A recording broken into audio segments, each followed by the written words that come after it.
quisiera agradecer a los que estuvieron aquí al frente representando al Departamento de Escuela Sabática y Departamentos Infantiles.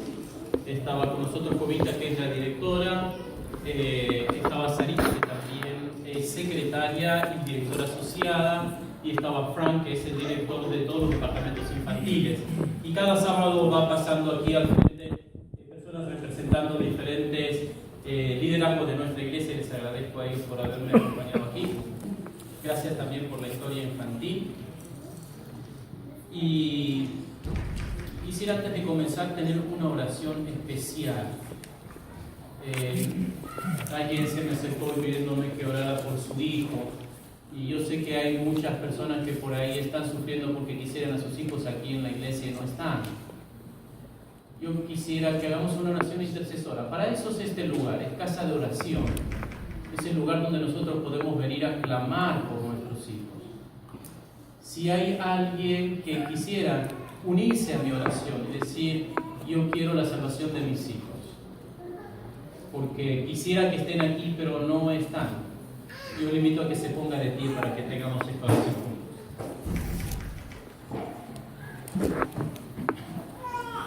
Una oración intercesora por aquellos hijos que queremos dentro de la iglesia y no están. Oremos. Amoroso Padre que estás en los cielos, Señor, todos los que estamos aquí presentes estamos porque tenemos la certeza de que nuestro nombre estará en el libro de la vida y que tú darás lectura para que entremos a las mansiones celestiales. Hemos entregado nuestra vida a ti. Sabemos que Cristo murió por nosotros y que su sangre cubre nuestros pecados. No pretendemos entrar al cielo por nuestros propios méritos, sino que sabemos que los méritos de Cristo son suficientes para que nuestro nombre esté escrito en el libro de la vida. Y estamos agradecidos y gozosos por eso. Pero Padre amado, nosotros queremos estar allí con aquellas personas a quienes amamos. Y son nuestros hijos. Y yo sé, Señor, el dolor y el sufrimiento que hay en el corazón de los padres, porque yo también soy padre.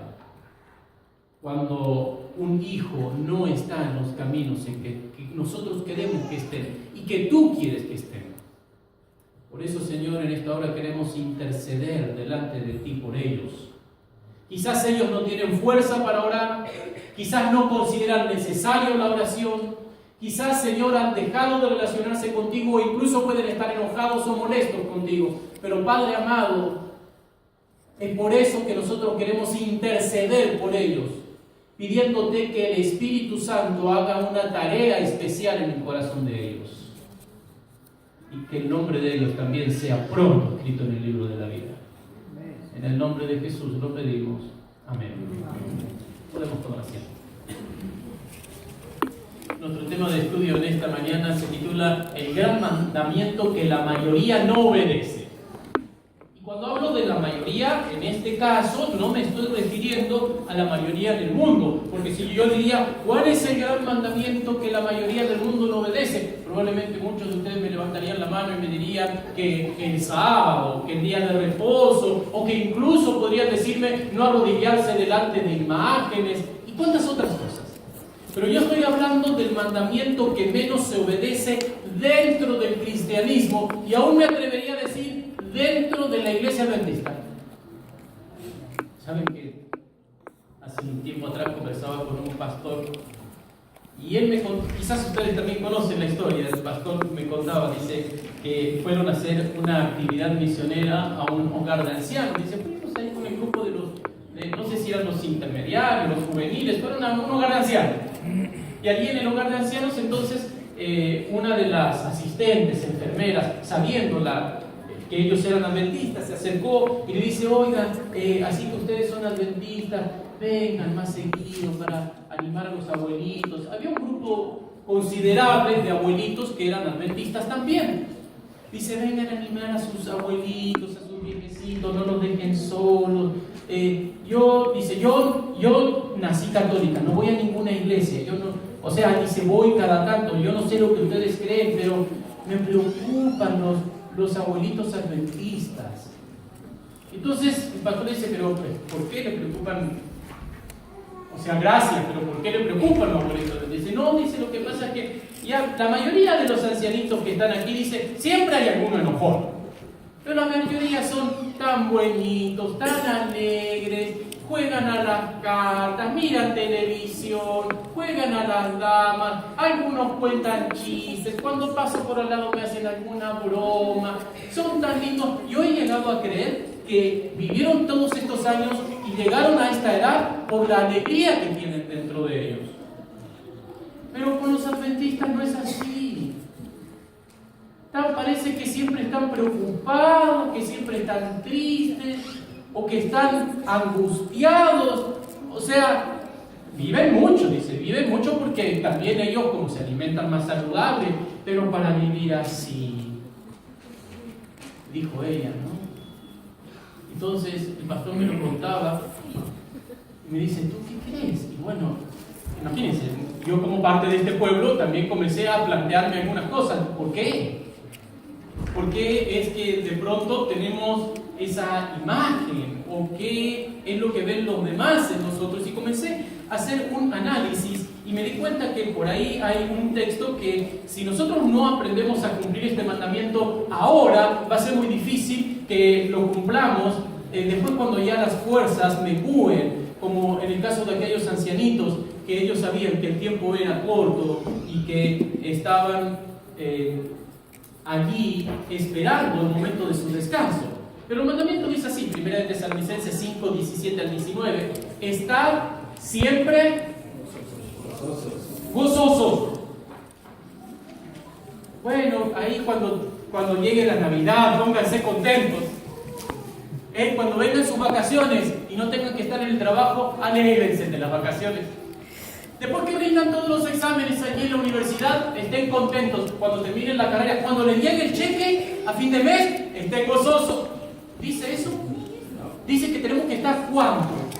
Siempre. Pero yo pienso, si ustedes saben que en el original, en griego, no tenía los versículos. Los versículos y los capítulos se les agregaron después. También así los puntos y las comas. Así que el apóstol Pablo escribió todo esto en un conjunto. A mí me gusta leerlo así.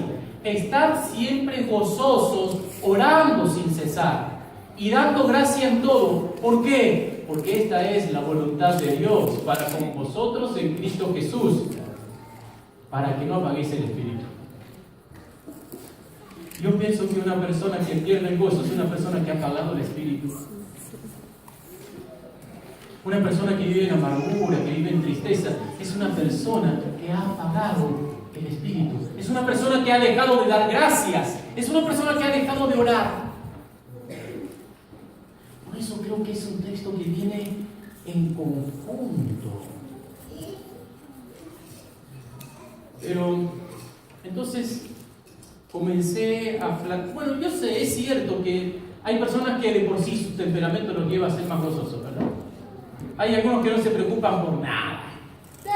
Están de ahí, todo es alegría. Yo sé eso. Hay algunos que les es más fácil estar gozosos que a otros, que por ahí nos hacemos más preocupaciones y que siempre estamos, no sé, más angustiados por otras cosas. Hay un asunto de temperamento, pero también es cierto que hay muchos que se muestran alegres y que uno los ve siempre alegres, pero que en realidad, muy dentro de ellos y en lo profundo, están con angustias y están con preocupaciones. Y claro, no las vienen y las manifiestan a cuatro voces, sino que cuando están con gente, solamente están con gente y aprovechan el momento para olvidarse quizás de sus preocupaciones y de sus angustias, pero allí están. Entonces comencé a plantearme de qué cosas quiere Dios que yo aprenda a gozarme.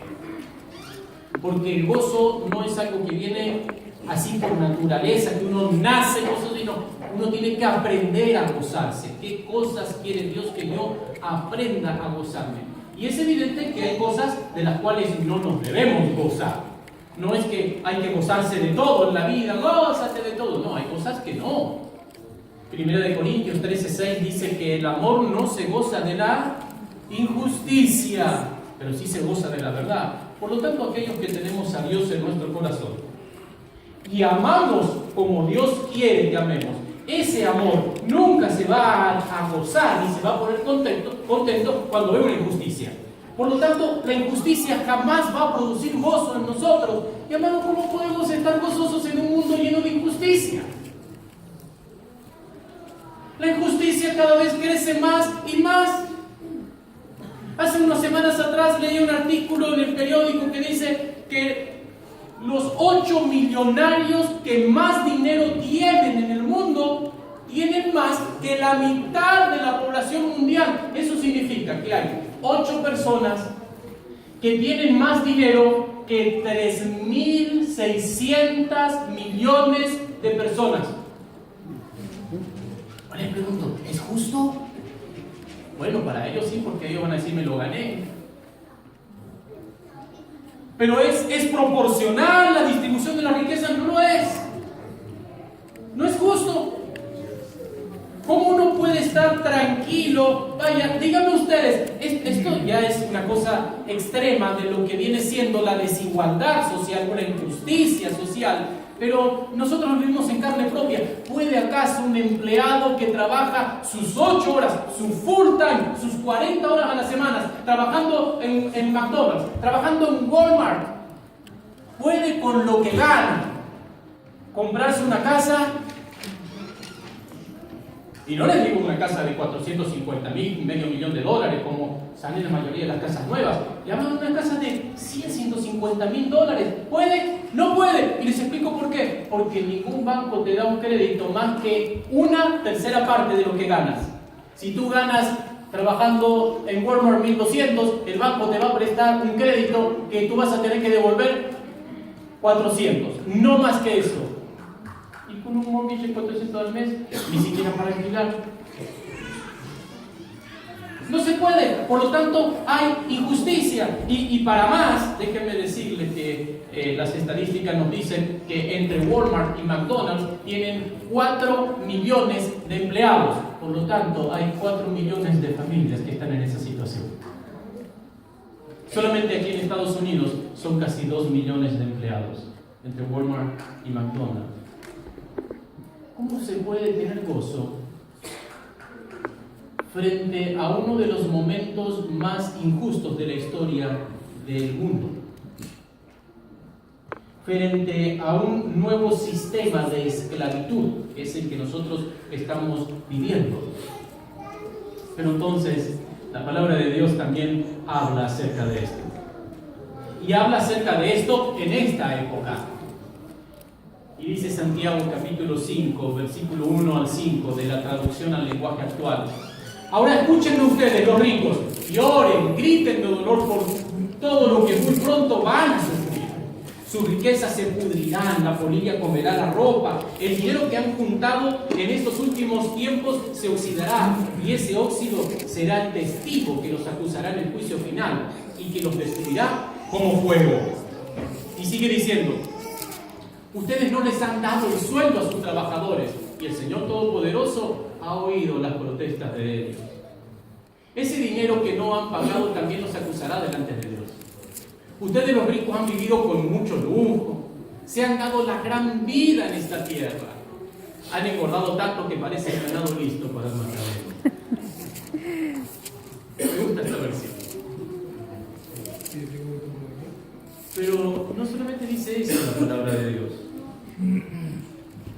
Es un mensaje claro y duro para aquellos que solamente están acumulando riquezas sin darse cuenta que hay una gran parte de la población mundial que no tiene comida y que está pasando necesidad.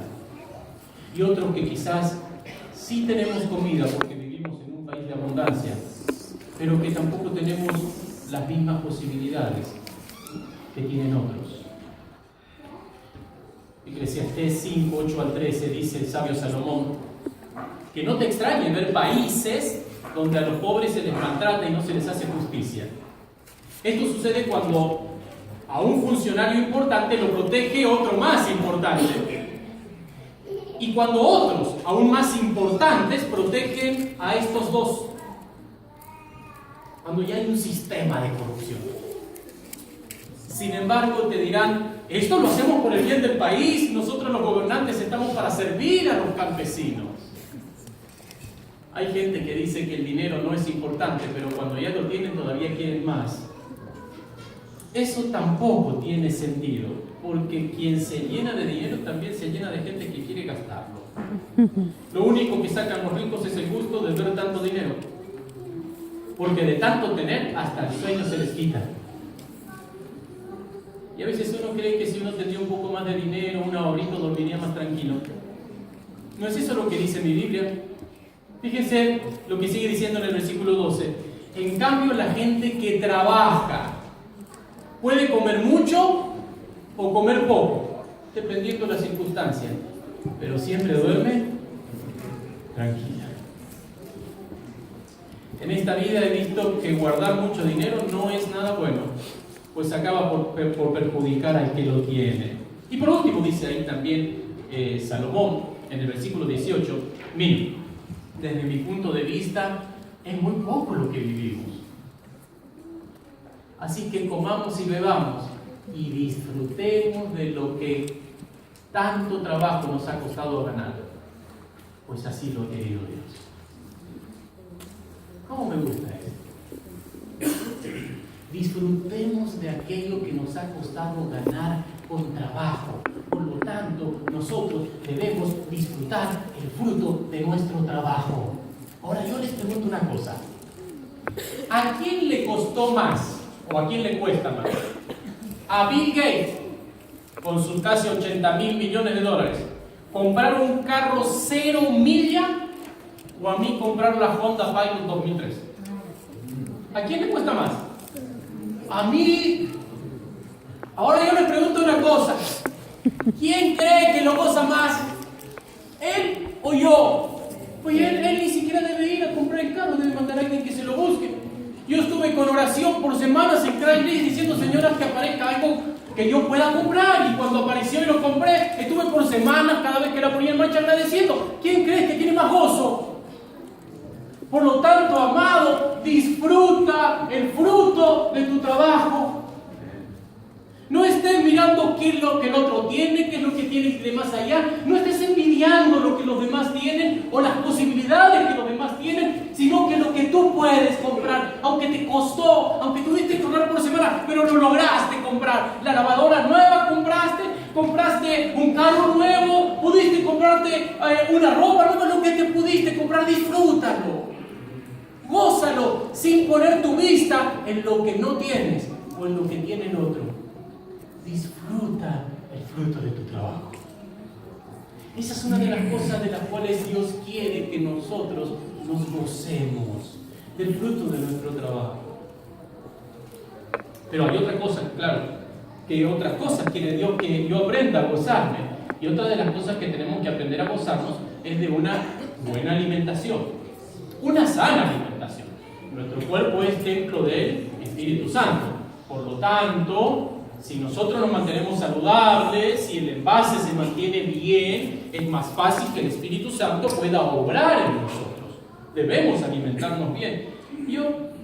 Esto ha sido algo que a mí me ha llevado a mucho estudio, a mucha investigación, y que me ha consternado y me ha preocupado en algunos sentidos.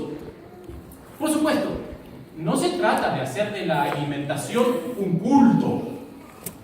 No se trata de hacer de la alimentación nuestra religión. Yo he visto que las personas que hacen de la alimentación su religión, y que de lo único que pueden hablar y saben hablar es de que alimento, que no comas esto, que no le pongas aquello, que cuidado con esto, que yo me enteré que hace esto. Las personas que se la pasan hablando de eso, de pronto terminan como angustiados. Algunos hasta criticones se ponen. Y lo he visto, quizás no aquí en la iglesia, pero lo he visto en un montón de lugares, que muchas de estas personas que se hacen fanáticos de la alimentación y que se leen todo y que investigan todo, parece que ese mismo fanatismo los lleva a un desequilibrio espiritual. Y puedo entender por qué. Puedo entenderlo y se los voy a explicar. Nosotros hemos tenido muchísimos seminarios de salud. No solo aquí, en los distritos anteriores, siempre yo procuro una vez al año que alguien venga y que nos enseñe un poco acerca falta de salud, ¿verdad? Yo recuerdo que llegó allá a uno de los distritos alguien que dijo que nunca deberíamos de consumir el aceite de canola. ¿Escuchan hablar del aceite de canola, no? Que el aceite de canola estaba hecho para uso industrial y que después lo alteraron genéticamente para que la Federación de Alimentos de Estados Unidos lo apruebe, pero que nunca debiéramos de consumir eso. Y claro, imagínense, nosotros no sabíamos si le estábamos dando a nuestros hijos y levantando la mano. ¿Y qué podemos consumir? Dijo, el aceite de coco. Y entonces dijimos, vamos, mañana tiramos todos los galones de aceite y compramos aceite de coco, porque cuando íbamos a comprar aceite de coco no era tan barato, así que era un frasquito así y cuesta caro. Y dijimos, bueno, no vamos a consumir menos aceite, no vamos a consumir ni fritura, vamos a eliminar aceite, eliminamos aceite y consumimos el de coco. Y bueno, ya si no queda otra, consumimos el de canola, pero ya uno lo consume hasta con cargo de conciencia. A uno dice, ay, bueno, y ponle, ¿qué vamos a hacer? Ponle, si el otro está carísimo, ahora no podemos. Y al mes que viene compraremos más, usa ese. Es el que tenemos, es el que se puede. Pero después entonces vino alguien y dijo, cuidado con el aceite de coco, no se puede calentar porque si se calienta se pone tóxico.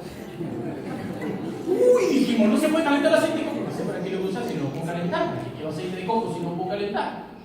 Bueno, de cuidado que no, que si se quema y que esto y que lo otro y entonces la investigación y ahí vinieron las cosas, ¿no es cierto? Resulta que el aceite de coco eleva el colesterol malo, conduce a la presión arterial, las enfermedades del corazón se desarrollan más cuando uno consume aceite de coco, aumenta el peso corporal. Los que están haciendo dieta, las que están haciendo dieta, vuelvan a la canola. Causa trastornos metabólicos, genera trastornos intestinales, produce diarrea, conduce a reacciones alérgicas, causa anafilaxia grave, no sé lo que es, pero es grave. Induce el efecto die-off. Una cantidad de cosas, así que olvídense del aceite de coco. Ni aceite de coco, ni aceite de canola. Digo, mi esposa, ya no consumimos más nada, ni fritura, ni nada. ¿Y qué vamos a comer? Y uno no sabe ni para dónde ir. Y entonces, no, eso ya vino uno de los que vino, un muchacho estudiante de medicina y que le gustaba mucho, ¿no es cierto?, el asunto de nutrición. Y vino y dio una plática acerca de los alimentos y los productos que no debíamos consumir jamás. Y entre ellos dijo que no teníamos que consumir nunca o usar pasta dental. Ay, dijo ya mi esposa. ¿Y ahora? No, dice pasta dental jamás. Entonces, pero ¿cómo que pasta dental nunca? No, dice porque por más que la pasta dental no está hecha para ser tragada porque tiene muchos productos químicos tóxicos y no puede ser ingerida, pero siempre se va. Siempre alguna cantidad se va. Entonces, ahí sacó una cantidad de cosas. Tiene una cantidad de ingredientes tóxicos, el triclosan, el lauril sulfato de sodio, endulzantes artificiales, fluoruro. El fluoruro es tóxico y no se debe consumir, no es para consumo, es solamente para que se aplique ahí en los dientes, pero claro, uno... Y hasta rico sabor tiene. El glicol propileno, la dietanolamina y microperla y no sé cuántas cosas más. Así que después que terminó toda la plática y todo dijimos, ¿y entonces con qué nos cepillamos? Solamente el cepillito, así, no, con que no. ¿Con qué nos cepillamos? Y entonces dijo, tiene que hacer uno, hagan su propia pasta dental. Bueno, está bien, vamos a empezar a hacer nuestra propia pasta dental. Y nos dio ahí, dice, acá está la receta para la pasta dental. Y entonces comenzó y dice, es posible hacer su propia pasta de dientes y evitar muchos de los inconvenientes de las variedades comerciales. La primera involucra aceite de coco. La fuente no, porque el aceite de coco mata las bacterias. Claro, como no va a matar las bacterias si es un veneno, ya me explicó el otro que vino antes que usted. Pónganse de acuerdo, júntense todo y digan no, qué consumir y qué no. Ya ni los dientes me cepilló con gusto. Hace unas semanas atrás con el profe Moguel estábamos platicando un poco acerca de todos estos temas y con sorpresa descubrimos que, escuchen esto, y esto no es chiste, que la yuca tiene un alto contenido de cianuro. ¿Es así o no es así? ¿Sí? No tan alto como para... Pero es una raíz y toda la parte de afuera de la raíz contiene cianuro justamente para que los animales que están por debajo de la tierra no se la coman. Y este contenido de cianuro, cualquier contenido de cianuro, es tóxico en el cuerpo humano. Por lo tanto, ya ni la yuca. Cuando yo era chico, estaba de moda el asunto de que había salido el descubrimiento de que los huevos eran malísimos para el colesterol.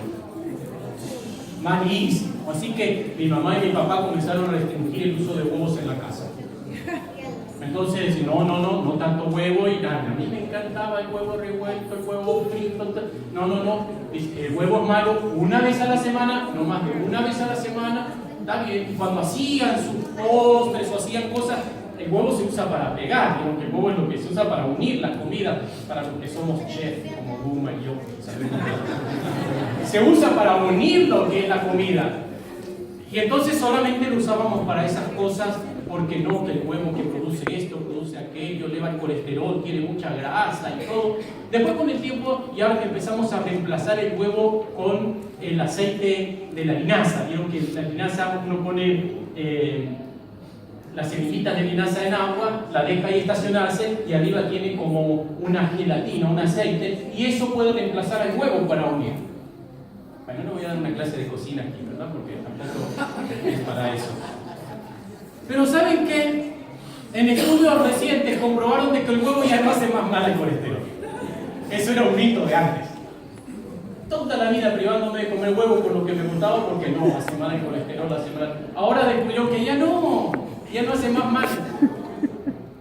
Son cosas que van cambiando y uno dice, bueno, lo único que falta, yo ya sé qué es lo que va a pasar. Uno tanto hacer dieta, comiendo lechuguita, privándose de los chocolates, van a terminar diciendo que no, que eso no era así, que la lechuga engorda y el chocolate baja de peso. Van a terminar diciendo algo así. Ahí hay una cosa, dice, una dieta sin grasa engorda. Y entonces yo dije, Señor, ¿qué es lo que tú tienes para decir acerca de esto? Porque llega un momento en que, y yo entiendo todas esas personas que han hecho de la comida su religión, investigan por acá, investigan por allá, investigan más allá, no, que los productos tienen que ser orgánicos, que no sean alterados genéticamente, que no contengan esto, y esto no se puede comer, y que no se mezcle con esto, si lo mezclan, no, y esto tampoco, y yo entiendo, terminan con una angustia terrible, terminan desequilibrados espirituales. Escucha lo que dice la palabra de Dios en Eclesiastés 9, 5 al 7. Porque los que viven saben que han de morir, pero los muertos nada saben ni tienen más paga, porque su memoria es puesta en olvido. También su amor, su odio y su envidia fenecieron ya, y nunca más tendrán parte en todo lo que se hace debajo del sol. Anda y come tu pan con gozo, bebe tu vino con corazón alegre, porque tus obras ya son agradables ante Dios. Come con alegría. Disfruta de la comida. Dios hizo la comida para que la disfrutemos. Por supuesto, yo sé, nuestro cuerpo es templo del Espíritu Santo y debemos cuidar el organismo. Pero no hagas de la alimentación tu religión. Disfruta, porque Dios te dio un paladar para sentir sabores.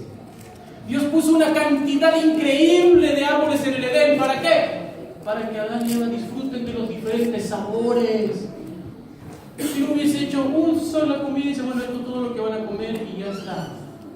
Por lo tanto, otra cosa que Dios quiere que nosotros aprendamos a disfrutar es de la comida. Disfruten de la comida. Es una bendición de Dios tener comida. Yo no me imagino al profeta Elías, imagínense, ¿no es cierto? El profeta Elías, cuando de pronto el cuervo le traía pan y carne, diciendo, Señor, ¿puedo carbohidrato y un pedacito de carne me está dando, y este pan ¿cómo se hizo? Y tenía levadura, y esto de dónde se... Y esta carne, yo no me lo imagino reclamando. O imagínese, después se fue, se encontró con la viuda y le dice, hazme pan para mí, con aceite. Espero que no haya sido de canola, pobre. Con aceite. Y después dijo, no, es que no tengo más que esto. Y dice, bueno, pide las tinas prestadas a todo el mundo. Y llenaron las tinas de aceite y envenenaron a toda la población con aceite. Amados, para disfrutar tenemos que ser equilibrados. Amén. La gente que no disfruta es porque ha perdido el equilibrio. Y el equilibrio se pierde cuando se deja de orar y de dar gracias a Dios en todo. Por eso el gozo viene a través de la comunión con Dios, porque el Señor es el que te dice disfrútalo. Hace poco salió un artículo en uno de los periódicos que me llamó la atención, porque era algo que yo lo había notado, pero nunca me lo había cuestionado. Hay gente que siempre se viste igual. Todos los días se pone la misma ropa, o sea, supongo que deben tener varios pantalones del mismo modelo, varias camisas del mismo modelo, pero todos los días se ponen camisa blanca, pantalones, todos los días se ponen la misma ropa. Y entre ellos está, por ejemplo, Albert Einstein. Einstein se vestía siempre igual, tenía 2 o 3. Steve Jobs, el creador o el impulsador de Apple.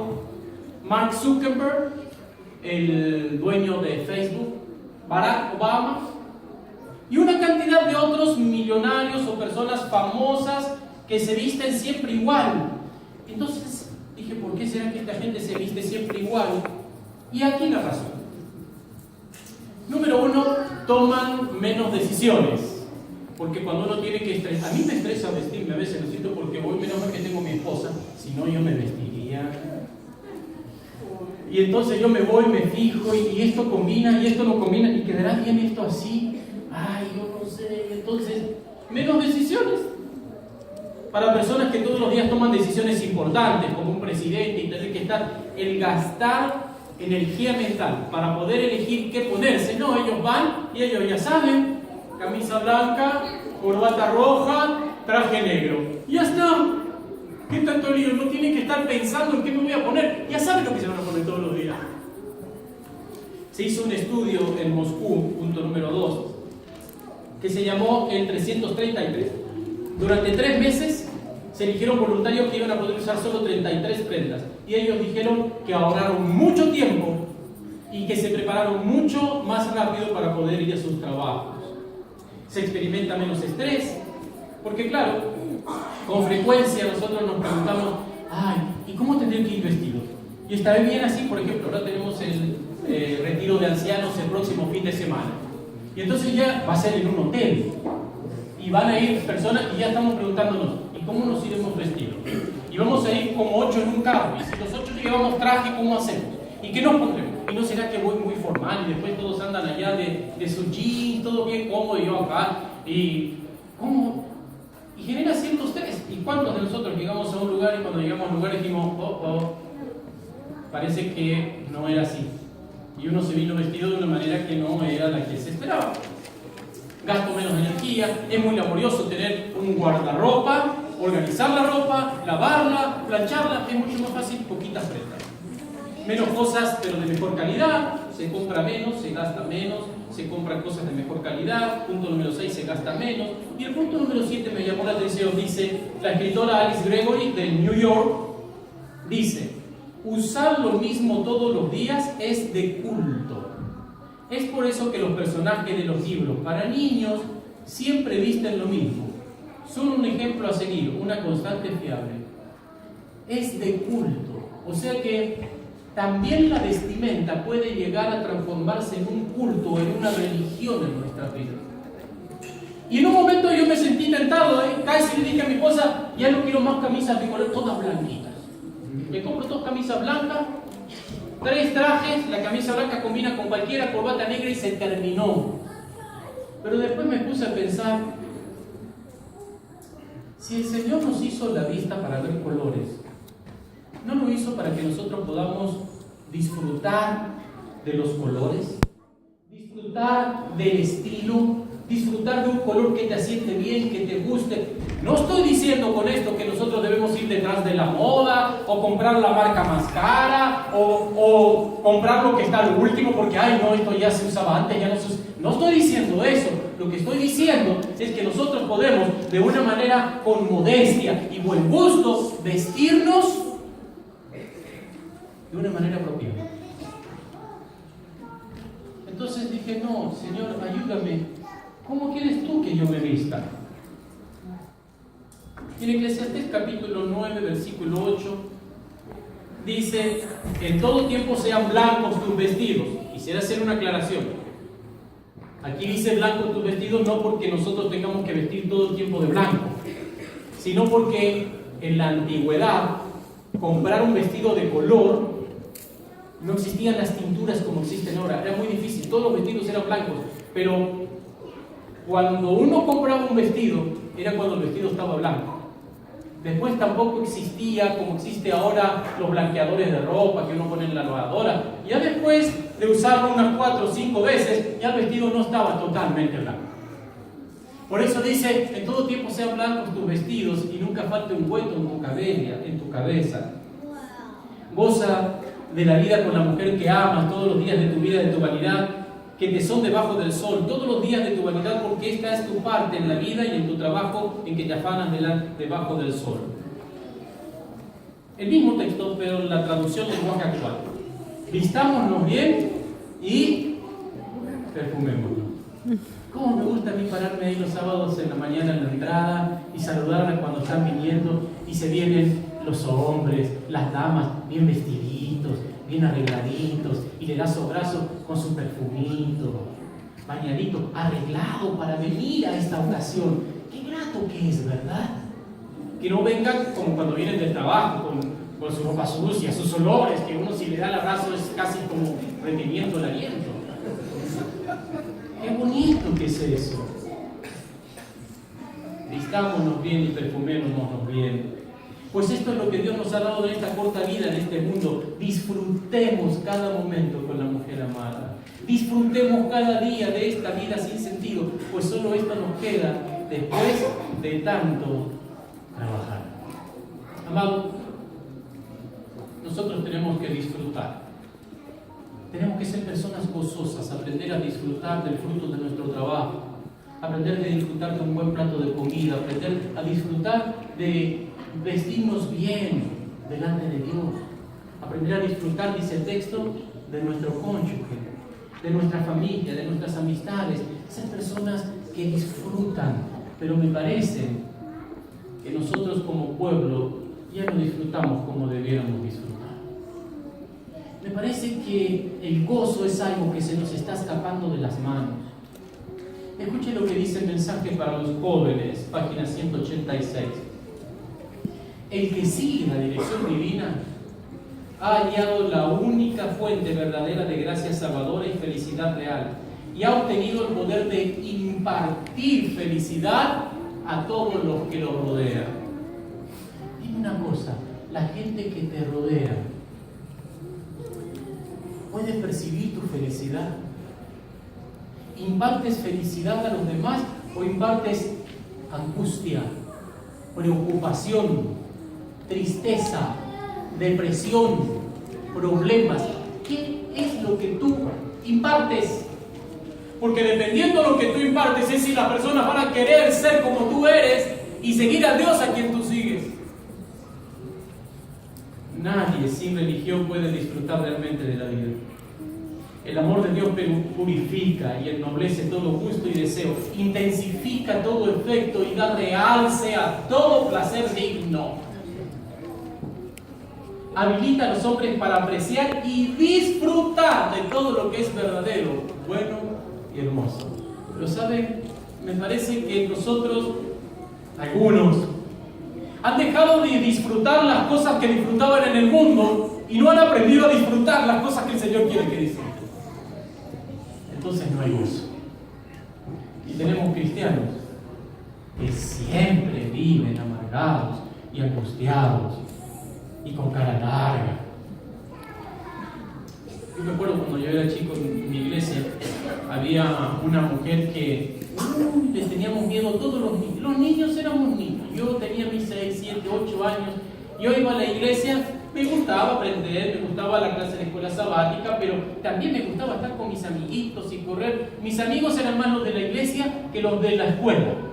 En la escuela siempre, ¿no es cierto?, que algo de bullying, que uno era diferente porque no era católico, pero uno era adventista, así que ya eso era motivo suficiente como para que haya separación. Así que mis amigos eran de la iglesia, pero yo me ponía a correr con mis amiguitos de la iglesia y ya aparecía siempre, nosotros íbamos a correr porque viene la hermana, corríamos porque venía la hermana. Nosotros le decíamos la hermana vaca. No era gorda, pero tenía la cara larga siempre. Siempre con su cara larga. Se mueve. La hermana no puede sonreír. ¿Alguna vez vieron una vaca sonriendo? Y después había otra ancianita en la iglesia, que era la que todos nosotros queríamos, porque siempre que nos encontraba en el pasillo venía, nos daba un abrazo y algún dulcecito nos daba. Yo no sé ni de dónde lo sacaría ni qué, pero algún dulcecito, un caramelito, una cosita así, y nosotros contentísimos. Yo no sé, nunca profundicé demasiado en la vida de ninguna de ellas dos, pero siempre decía, algún día yo quisiera ser como esta ancianita, que siempre está contenta y que siempre nos sonríe, a pesar de lo terrible que éramos nosotros los niños, porque éramos terribles. Yo sé que yo mismo hacía cosas que no correspondían, pero esta mujer no veía eso. Esta mujer siempre estaba para animarnos y para darnos algo bueno. El Hogar Cristiano, página 390, cuando los cristianos parecen tétricos y deprimidos, como si se considerasen sin amigos, dejan una impresión errónea acerca de la religión. En algunos casos se ha tenido la idea de que la alegría no cuadra con la dignidad del carácter cristiano, pero eso es un error.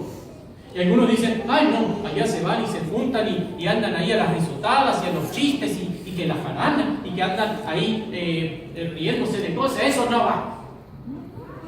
Una persona cristiana, amado, gocen, sean felices, disfruten. Es un error creer que el disfrutar no corresponde a un cristiano. En el cielo todo es gozo. Y si admitimos los goces del cielo en nuestra alma y hasta donde podamos los expresamos en nuestras palabras y conducta, ocasionaremos a nuestro Padre Celestial más sagrado que si somos sombríos y tristes. Pero hay personas que viven en depresión. Hay personas que viven angustiadas, que se ponen a hablar y todo es problema y problema y problema y problema. Y digo yo, Dios no ha hecho nada en tu vida, que tu vida está llena de problemas. No ha tenido el Espíritu Santo oportunidad de ayudarte. Entonces algo está pasando. El problema no son los problemas, el problema eres tú y tu falta de comunión con Dios. Es un problema. Y el problema es que no te relacionas con Dios lo suficiente. Aún en este mundo de pesar, desengaño y pecado y de injusticia social, desea el Señor que estemos alegres, fuertes en su fortaleza. Mediante nuestro semblante, genio, palabras y carácter debemos testificar que el servicio de Dios es bueno. Y algunos, cuando les toca hacer algo en la iglesia, se quejan por lo que no vienen a hacer. Tenemos que demostrar que estamos contentos de servir a Dios. Así proclamamos que la ley de Jehová es perfecta, que vuelve al alma. La fase alegre y alentadora de nuestra religión se representa por todos los que se consagran diariamente. ¿Cuándo? Diariamente. Diariamente, Dios. Aquellos que diariamente entregan sus problemas a Dios, entonces comienzan a vivir con gozo. Por eso cuando yo veo personas que continuamente son una bola de problemas, entonces yo me pregunto, ¿será que estuvo hoy con Dios? ¿Habrá aprendido a dejar las cosas a los pies de Cristo? No debemos deshonrar a Dios con un lastimero relato de las pruebas que parecen gravosas. Ay, pastor, ¿cómo anda, hermano? Oh, pastor, no, mire, ¿cómo está, hermano? Ay, pastor, usted no sabe, yo ya le tengo que platicar. Todas las pruebas que se reciban como medio de educarnos producirán ¿qué? Gozo. Toda la vida religiosa será elevadora y ennoblecedora, fragante de buenas palabras y obras. Agrada al enemigo de que las almas estén como depresivas, abatidas, llorosas, gemebundas. Quiere que así sean precisamente las impresiones que deje el efecto de nuestra fe. Y muchos no quieren ni siquiera asistir a la iglesia porque ven quiénes somos nosotros. Oye, ¿de qué sirve tener a Dios si esto es lo que Dios hace contigo? Andamos arrastrándonos